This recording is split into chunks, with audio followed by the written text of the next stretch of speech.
సీతారామాభ్యాం నమః. శ్రీ గురుభ్యో నమః. శ్రీమద్ వాల్మీకి రామాయణము అయోధ్యాకాండము 60వ సర్గము. సుతుని ఎడబాటునకు తట్టుకోలేక విలపిస్తూ ఉన్న కౌసల్యాదేవిని సుమంత్రుడు ఓదార్చుట. తరువాత కౌసల్యాదేవి భూతం ఆవరించిన దానివలే పదే పదే వణుకుతూ ప్రాణాలు లేని దానివలే నేలపై పడి ఆ సారథితోటి ఇలా అంది: ఓ సుమంత్ర, సీతారామ లక్ష్మణులు లేనిదే నేను ఒక క్షణం కూడా జీవింపజాలను. కనుక వారు ఉన్న ప్రదేశానికి నన్ను చేర్చుము. కావున నీవు వెంటనే రథాన్ని మరల్పుము. నన్నును దండకారణ్యములకు తీసుకొని పొమ్ము. వారు నా ఎదుట లేనిచో నేను మరణించుట తథ్యము. కౌసల్యాదేవి పలికిన దైన్యమైన మాటలను విని సుమంత్రుడు ఎంతో దుఃఖితుడయ్యాడు. అంతటతడు భయశోకాదులకు లోనై అంజలి ఘటించి సంతతధారగా కన్నీరు కారుస్తూ ఆమెను ఓదారుస్తూ డగ్గుత్తికతో బొంగురు గొంతుతోటి ఇలా చెప్తున్నాడు: ఓ దేవి, రఘురాముడు ఎట్టి దిగులును పెట్టుకొనక దండకారణ్యమునందు ప్రశాంతంగా నివసిస్తున్నాడు.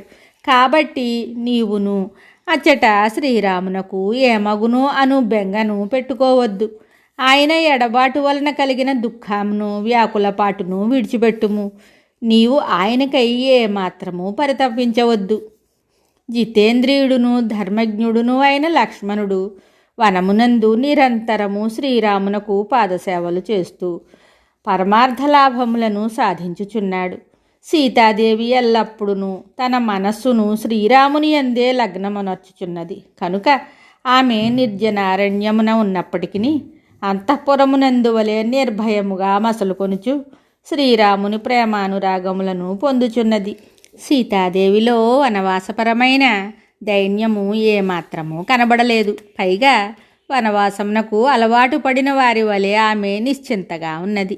ఆమె ఇదివరలో నగరోద్యానవనములలో హాయిగా సంచరించిన విధముగానే ఇప్పుడు జనసంచారమే లేని అడవుల యందును సంతోషంగానే ఉన్నది. పూర్ణిమ నాటి చంద్రుని వలె ఆహ్లాదకరమైన ముఖ వికాసము గల సీతామహాసాధ్వి తన మనస్సును రాముని యందే నిలిపినదై ఆ నిర్జన వనముల యందును ఒక బాలిక వలె దైన్యమునకు తావీయక హాయిగా ఆనందించుచున్నది. సీతాదేవి హృదయము శ్రీరాముని యందే నిమగ్నమై ఉన్నది. ఆమె జీవితము తన భర్తకి అంకితమునర్చినది. అందువలన శ్రీరాముని చెంతనున్న ఆమెకు ఆ వనములు అయోధ్య వలనే సుఖదాయకముగా ఉన్నవి. రాముడు తన సమీపమున లేనిచో ఆమెకు అయోధ్యయు వనముతో సమానంగా ఉండేది. సీతాదేవి అరణ్యములో ఉన్నను అయోధ్యకు ఒక క్రోశెడు దూరమున గల ఉద్యానవనములో విహరించుచున్నట్లు భావిస్తూ ఉన్నది.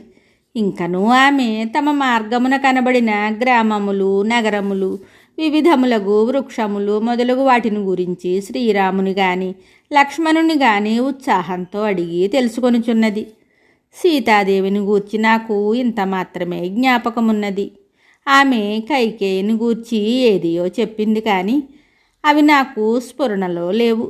కైకేయిని గూర్చి సీతాదేవి పలికిన మాటలు ఏమరుపాటున తన నోటి దాకా వచ్చినను సుమంత్రుడు వాటిని కౌసల్యాదేవికి తెలుపుట ఉచితము కాదని భావించి వాటిని కప్పిపుచ్చి కౌసల్యాదేవికి ఆహ్లాదమును గూర్చు మాటలనే మధురంగా పలికాడు.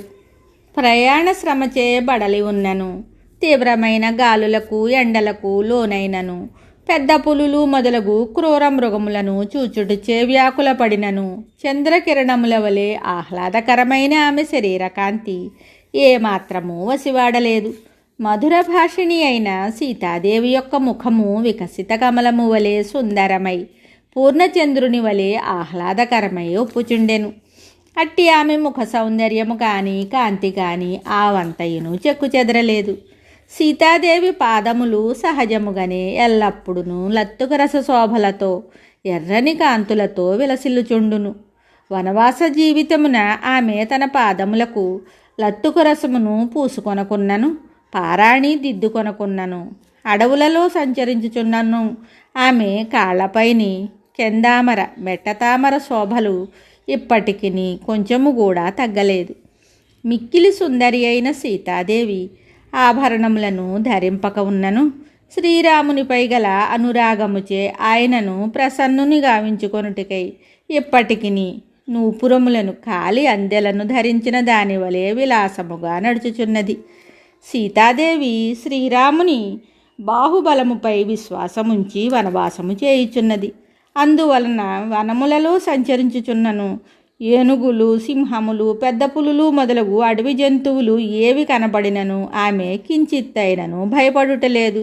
ఓ కౌసల్యాదేవి, సీతారామ లక్ష్మణుల కొరకై మీరు ఏమాత్రము దిగులు పడవద్దు. అంతేకాదు, మీ గురించి కానీ మహారాజు గారిని గూర్చి కానీ చింతింపవలసిన పనే లేదు. పితృవాక్య పరిపాలన రూపమైన శ్రీరాముని చరిత్రము ఈ లోకమున వాసిగాంచి ఆచంద్రతారార్కముగా నిలిచి ఉండును. ఆ సీతారామ లక్ష్మణులు ఏమాత్రమును శోకింపక ప్రసన్న చిత్తులై మహర్షుల మార్గాన్ని అనుసరిస్తున్నారు.